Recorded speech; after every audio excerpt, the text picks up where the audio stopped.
So I'm back again with another video, reluctantly, and in today's video I'm going to be looking at the future of virtual reality. Well, maybe not, but a pretty big step. It's not so much just strapping a piece of high-tech plastic to your face, okay, maybe it is, as it is just being able to escape reality, at least legally anyways.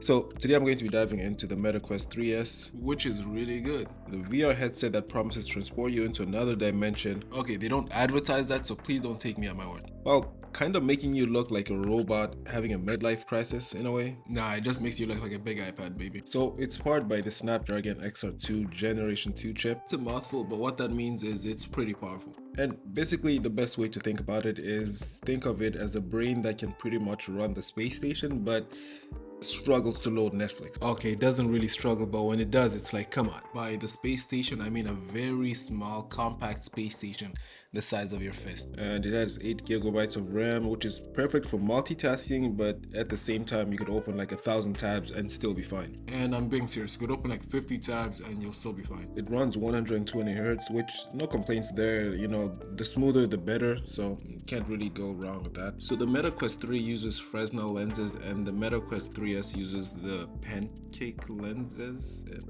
you know, it's like, why you gotta name such a fancy piece of technology after food? Like, I wanna play, not eat. For something so futuristic, I'd at least hope that name like everything, even the strap, like give it some futuristic, like Mega Strap 3000 or something. Like, you know, like, okay, post editing, that maybe is not the best. Yeah, pancake just sounds so. And it can also track your hands and not just the remote control, which the first time it felt like a little odd, but honestly, like, the more the better, right? So the versatility, being able to use the remote control and your hands, really appreciate it. I just use the remote control because I'm just used to it at this point, but you can knock yourself out, whatever. It's thinner and lighter than the Meta Quest 3, and in a way it's like that younger brother that comes out better looking than the older brother. You know, not that I have any experience with that. Yo, why younger brothers do this, bro? Like, you're younger, not older. Know your place. It feels premium, but I feel like it also gets a lot of slack from people that complain about the design. I don't know. What do you guys think? Like, I think it looks pretty awesome. Like, on top of that, it is my first VR, so maybe I am a little biased in that. But honestly, I don't think there's anything wrong with it. Like, is there? Okay, maybe I am big biased. Yeah, maybe it makes me look like a complete iPad baby, but beyond that. So it has a matte finish, and man, when it comes to matte finishes, you really are going to have to spend a lot of time wiping down the fingerprints. And this one's white, so maybe they won't be that visible, but still.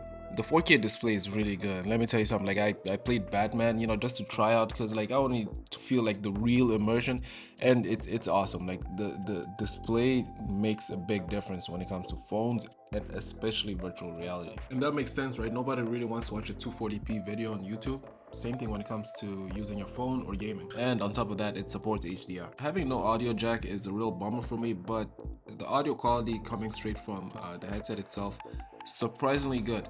And I was really concerned at maybe the sound bleeding and how bad it would be, but honestly when I was trying it, like, the sound bleeding wasn't that bad, because honestly I didn't want to like disturb the people in like the apartment building, or even if it didn't get that loud, I just didn't want it to be like annoyingly loud if you're not the one who using the headphones. But surprisingly, it was really good. I'm not saying people won't hear it, but it's not going to be obnoxious. And on top of that, you can also use Bluetooth, which if that wasn't the case, then the grade would definitely be much worse. Like, Bluetooth shouldn't be the solution all the time, but having it as an option does a big difference. So the battery life is allegedly 2 hours. Well, apparently 2.5.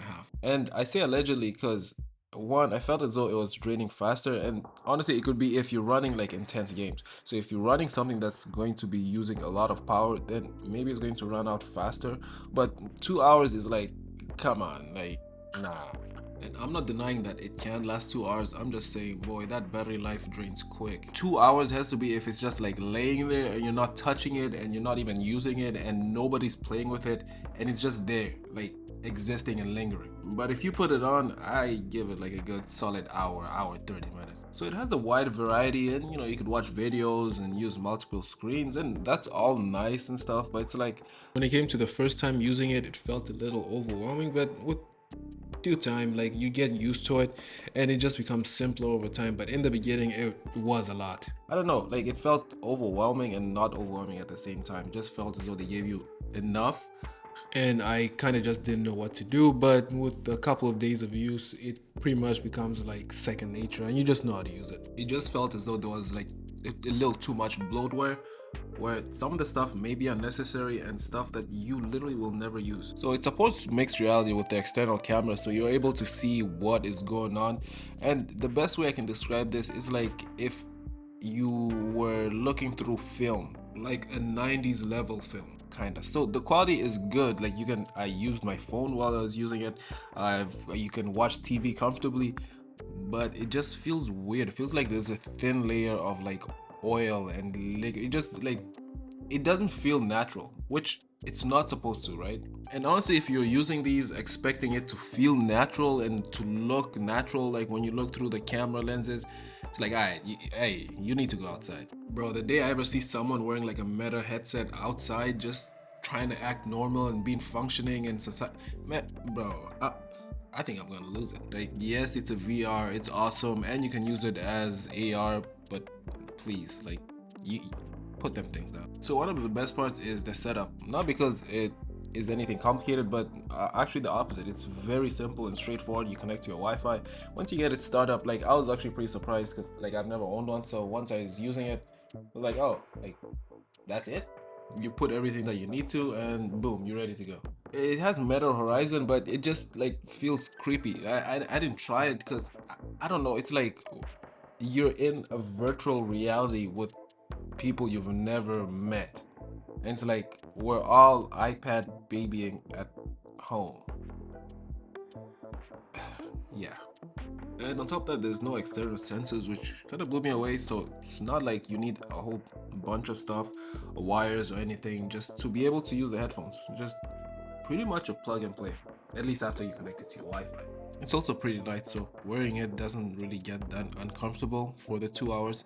So once all said and done, the Meta Quest 3S actually blew me away. From the quality, the immersion, and just having pure fun, it's like stepping into a world where reality is purely optional. But if I'm being real, this isn't necessarily everyone's cup of tea. I don't know how practical it's going to be for everyone, but I personally got it because I enjoy tech. And maybe you do too, but for the average everyday person, I don't know what exactly this adds into your life other than just another piece of fancy tech that you can use to enjoy yourself and have fun with it. And if that's the case, then knock yourself out. But for everyone else that really isn't like into tech like that, where this is one of the options on your shopping list, it may not change your life, but it is gonna be a hell of a lot of fun. So for me, is it worth it? Absolutely. And for everyone else, honestly, that's up to you to decide. But that's just my opinion. Let me know what you think. I'm JEDIJA.